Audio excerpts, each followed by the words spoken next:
Is there a cure?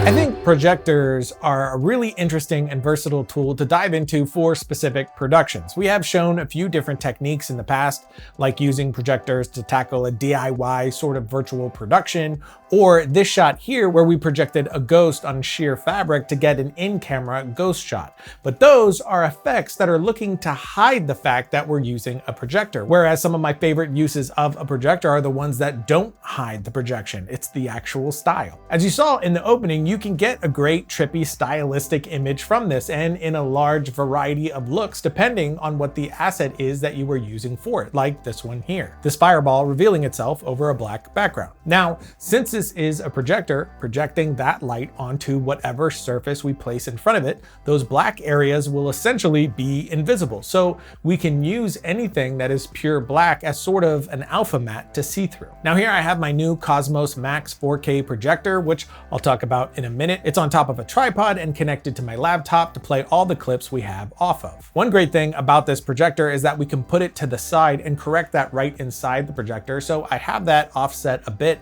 so I'm not seeing it on the background unless I want to. And I'm using no other light for 90% of these test shots. I wanted to toy around with what looks I could get using nothing but the projector. But if I were to use this for an actual project, even going for very similar looks to what we have here, I do think I would add in a little bit of light to bring up some ambience. But again, with these tests, I wanted to see a base level of what we could get with just this technique. So again, we have this fireball and the projector all set up, and with Emily positioned just right, we get a great reveal using this asset. I really love the look that I'm getting with the texture variance in the brightness and color, especially here where her eye is the last thing that you see before it goes dark. And sticking with fire, I did have a few shots that filled the frame a bit more. For these, I positioned it to get it on the background as well, creating this complete design that the subject is a part of. Again, we have a lot of points of black in the image to let this dip in and out of visibility, and it's giving really interesting movement. It invokes a great emotional response for me too. Of course,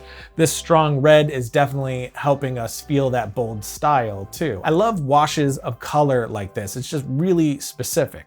And for one more fire shot here, I have this much busier asset. Almost feels like clouds of flame crawling across her face. Much different feel than the others. And all of these were shot in the exact same way. Nothing was adjusted other than the camera's position. And you can already see that even with similar assets, how much variety I'm getting here. We are staying with a dark and moody vibe, but there's a lot to play with here. And I will say, since we are doing a lot of dark shots, make sure you're watching in 4K because I'm sure YouTube is really destroying the compression here. But I am moving Emily further and closer from the projector continually, and I'm able to easily pull focus to whatever spot I need with the projector's automatic focusing, which I guess is a good time to stop and actually take a look at the projector we're using today. This is the Nebula Cosmos Max, and Nebula by Anker is a partner on this episode today. They did send out one of these projectors for us to try out, but man, it is one of the coolest projectors I've used, with the main reason being that it is totally portable and self-contained within this system because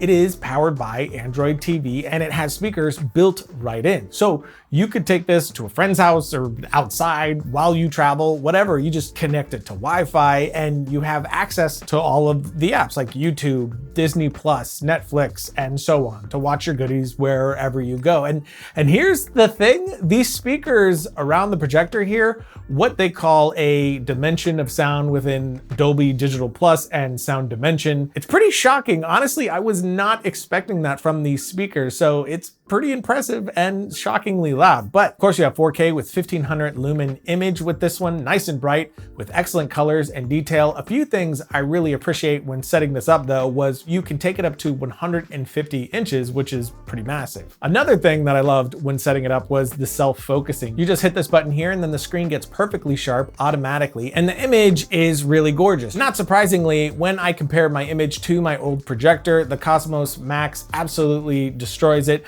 Much better with the contrast and colors. And again, this is all on Android TV 9.0. So you can jump on over 5,000 apps like Prime Video, Hulu, Disney Plus, HBO, Netflix, YouTube, and so on. And searching is really easy thanks to the built-in Google Assistant. Just speak what you want and go. Of course, the Cosmos Max is the more premium model, but they do have several great and portable options, including the similar but lower cost Cosmos. This one is 1080p instead of 4K and 900 lumens with HDR10. It also detects when you aren't watching HDR content and upscales in real time so that everything you want looks great. Like its big brother, this one has that killer 360 sound too, so it's a great option to spend less and still get an epic piece of home cinema that can get portable if you need it to. So check the notes below for links to find out more about both of these projectors. But jumping back in, another very obvious use for something like this is getting more abstract with it, which is perfect for music video type work. And warning,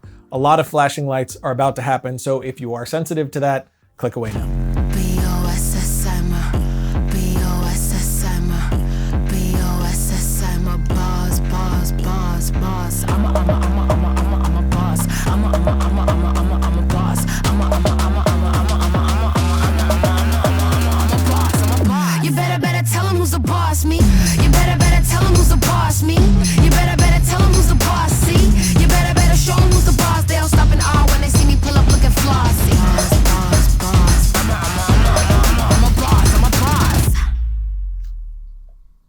We decided we were done.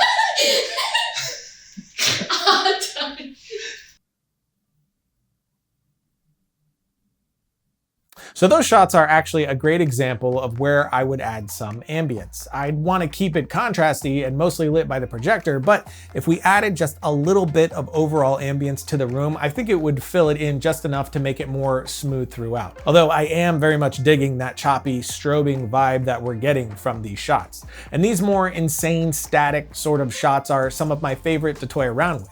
Great for music videos, but also doc or other similar pieces. You can also do a fun brainwashing sort of sequence with this. The character getting subjected to something and us showing what the character is watching by projecting it on their face. I love the overall stylized thematic element this could bring. I mean, just using this one concept, for instance, the image is being projected on them, visually showing the subject matter imprinted on them. So once again, just taking this tool and putting it in that filmmaker toolbox for those moments where it could amplify the story you're trying to tell. But it doesn't have to just be static madness. One shot I love from Jurassic Park that has always stuck in my head is when they projected the letters on the Velociraptor. So of course we had to give that one a shot, and we went for more of a Matrix thing, a character at a computer, again intensely stylized as all this is, but it looks really cool.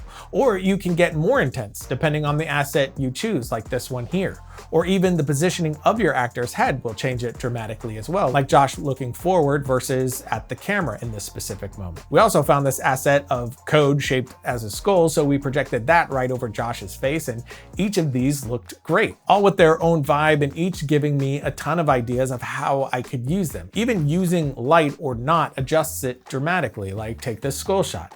If we look at no light, more intense light, than subtle, we get very different looks between each, especially with and without an emphasis on the background. But you can also go to more lighting effects, like building out your own assets or patterns for different effects, just white or similar on black backgrounds, like this asset I built here, giving me sort of an opening door type effect, something that would be great for a sci-fi moment like a ship or similar, letting you insinuate something instead of showing it because budget. Similar to that, you could create a scanning asset like this here to build out your own sci-fi eye scanner. There's so many practical lighting effect possibilities with this. But let's jump back to the more abstract style approach. If we move the projector behind our subject instead of in front and fill the room with some haze, we'll get a completely different look again. With it being behind the actor, the light is catching on that haze that we put in the room and is breaking up with their body, giving us these great effects. This one here is a simple, colorful asset.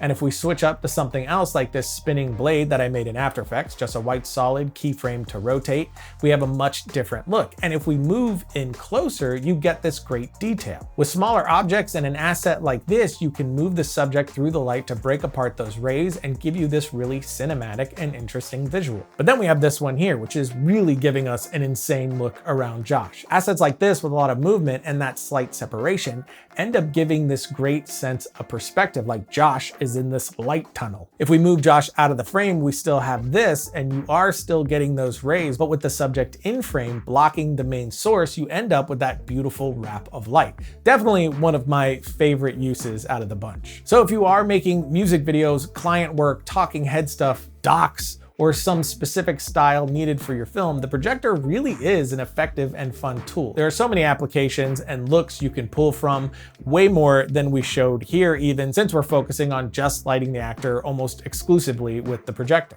The best part about this though is that the projector market has really come down in price the last few years, so you don't need to spend a ton to get something that would be very effective. And of course, I can definitely recommend the Cosmos Max. I've been using it for about a month now and it's really impressive. So check out the links below for more on the Cosmos Max and its little brother, the Cosmos. And if you are on Clubhouse this Monday, the 19th at 7 p.m. CST, I'm going to be jumping on Clubhouse to chat with producer and manager Scott Glassgold. Scott owns Ground Control and has helped to develop and sell several feature films to major studios like Sony and Netflix. So I'll be picking his brain about developing and selling feature films. If you want to be a writer, director, or producer, do not miss this. But that's it for today, and until next time, don't forget to write, shoot, edit, repeat. You better tell them who's the boss, me. You better tell them who's the boss, see. You better show them who's the boss. They'll stop and awe when they see me pull up looking flossy.